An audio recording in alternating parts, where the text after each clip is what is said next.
Selamat sejahtera tuan-tuan dan puan-puan yang dikasihi.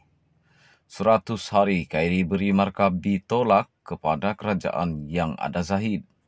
Bekas Menteri KRI Jamaluddin memberi markah ditolak kepada pencapaian kerajaan pimpinan Anwar Ibrahim selepas 100 hari mentadbir negara.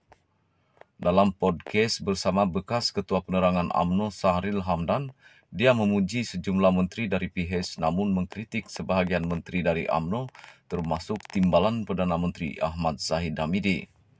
Dia menyifatkan Presiden UMNO itu yang berdepan perbicaraan rasuah di mahkamah sebagai beban politik buat Perdana Menteri.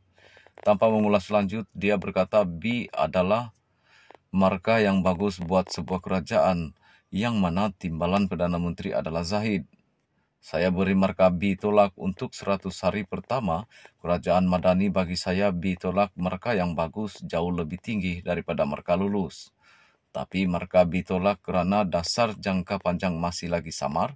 Ada banyak jurang dari segi dasar, katanya. Menyifatkan prestasi kabinet sebagai tidak konsisten, dia berkata, ada menteri yang bagus dan ada yang tak berapa menyerlah. Saya tak kata mereka tak bagus, tapi tak berapa menyerlah. Dalam 100 hari kita jangka mereka untuk ke depan bantu Perdana Menteri dalam menggariskan hala tuju lebih jelas.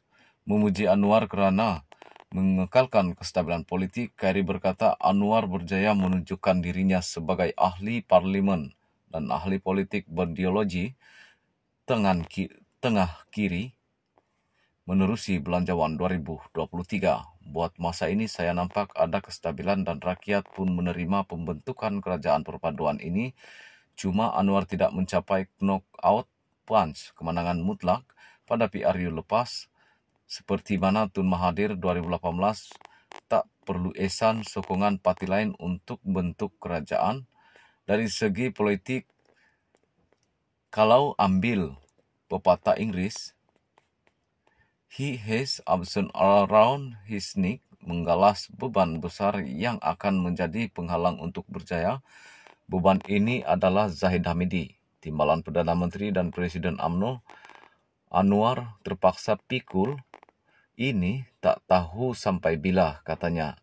KRI merujuk kepada sokongan yang diberikan Zahid kepada Anwar yang merupakan antara fokus utama Anwar meraih sokongan yang cukup untuk menjadi Perdana Menteri.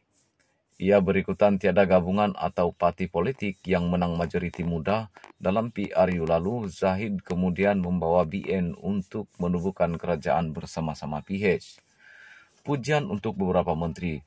Beberapa prestasi Kabinet Anwar, KRI memuji beberapa menteri dari PH termasuk Menteri Ekonomi Rafizi Ramli yang menurutnya memiliki beberapa idea yang baik, Menteri Belia dan Sukan Hana Yong dan Menteri Pengangkutan Anthony Lok. Anthony Lok markah tinggi, paling tinggi tentunya lebih senang lebih bagi Lok sebab dia pernah jadi Menteri Pengangkutan. Saya pun kenal Anthony Lok. Sudah lama dia seorang yang no nonsense, hanya nak buat kerja. Menteri Belia dan Sukan dapat banyak perhatian dari orang muda sebab pendekatan yang agak segar dan juga tegas terhadap kenyataan-kenyataan resis yang tiada tempat dalam sukan. Berkenaan Nik Nazim Nik Ahmad yang memegang portfolio sumber asli, alam sekitar dan perubahan iklim, KRI berkata dia ingin melihat bekas Ketua Pemuda PKR itu lebih tegas dalam melaksanakan tugasnya. Ia terutama dalam rangka hala tuju untuk mengangkat agenda alam sekitar untuk Malaysia, katanya lagi. KRI turut memuji Dr. Zaliha Mustafa yang menggantikannya di Kementerian Kesihatan. Menurutnya, pemimpin PKR itu telah cuba mengatasi banyak masalah dalam kementerian itu. Dia berharap kerajaan dapat terus meningkatkan prestasi menuju tempoh 6 bulan pentadbiran. Saya nak lihat menteri-menteri yang selama ini senyap dan tak nampak ada hala tuju, terutama dari UMNO agar menyerlah sedikit. Contohnya, sekarang kita tahu ada ketidaktentuan bagi besar dalam aspek geopolitik, terutama dalam dunia yang multipolar dengan Amerika Syarikat, China, Rusia dan sebagainya.